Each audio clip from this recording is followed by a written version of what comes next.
and you win the thing. Through the cycle of stops, you're right in the middle of the pack.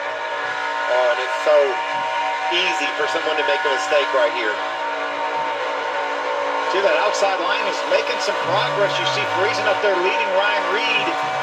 Ben Rhodes along with him. I think it's just a matter of time, possibly before somebody will jump up there with him. Now they're losing a little bit of ground. It's always intense. Been 2 and 3 wide the entire way. My heart rate went up right with Lane Riggs, Adam. I've been there, done that, as has Phil. It's just nothing quite like the draft at Talladega. Next time around, 8 laps to go, stage 2. Grant Enfinger having a great day. Up front with Garcia, Allen, Sanchez, and Dean Thompson. We go side by side on FS1.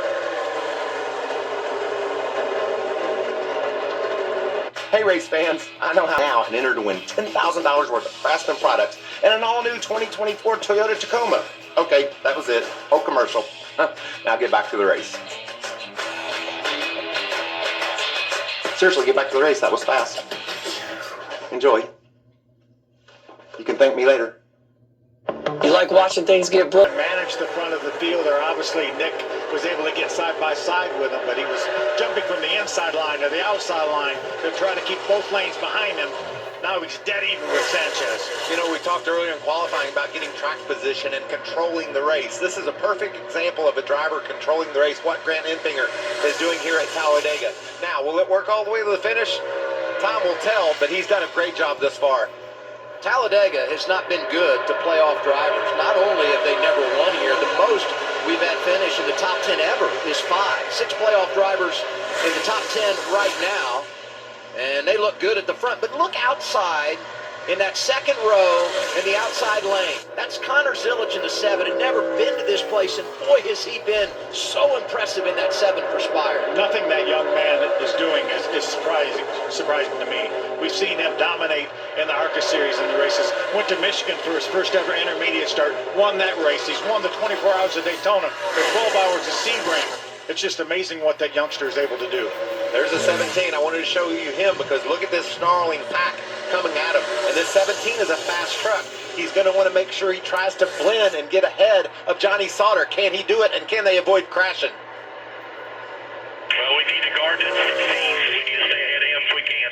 Just saying, how much risk do you want to take to do it? I mean, you just got to look at your crystal ball to know how many other opportunities we're going to have because, yeah, 10-4, I agree, bud.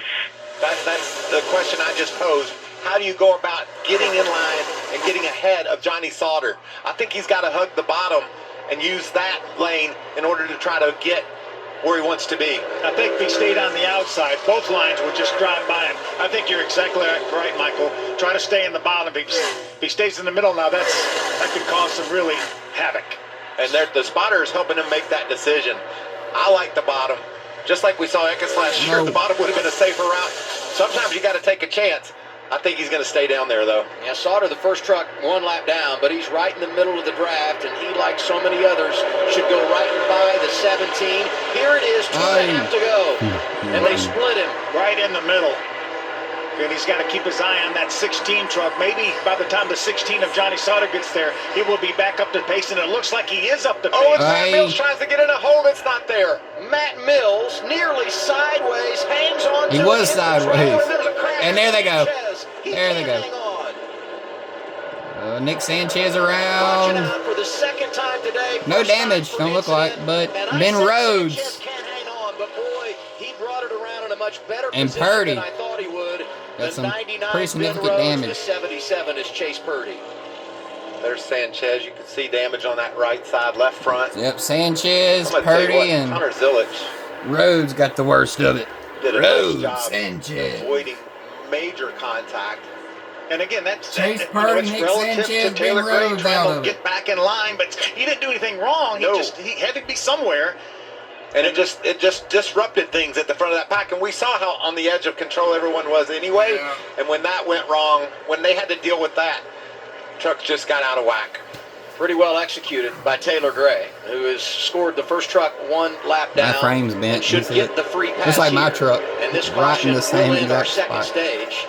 with Grant Enfinger out front. How about this? Enfinger comes into the race 11 points below the cut line. He gets 9 points in stage 1. He gets max points here in stage 2.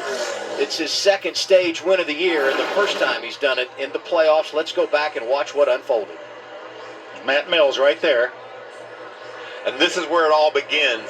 He just tries to squeeze down. Is that Stephen Parsons in the Pop Sales truck? Squeeze down in front of Stephen. They got by with that, but that just tells you how disruptive things were. And as we go up toward the front of the battle, you can see Sanchez and Zilich squeezing together. Johnny Saunders squeezes through on the outside with Ben Rhodes and Chase Purdy into the wall. I just feel like if you watch... There's another view of Matt Mills and Stephen getting together.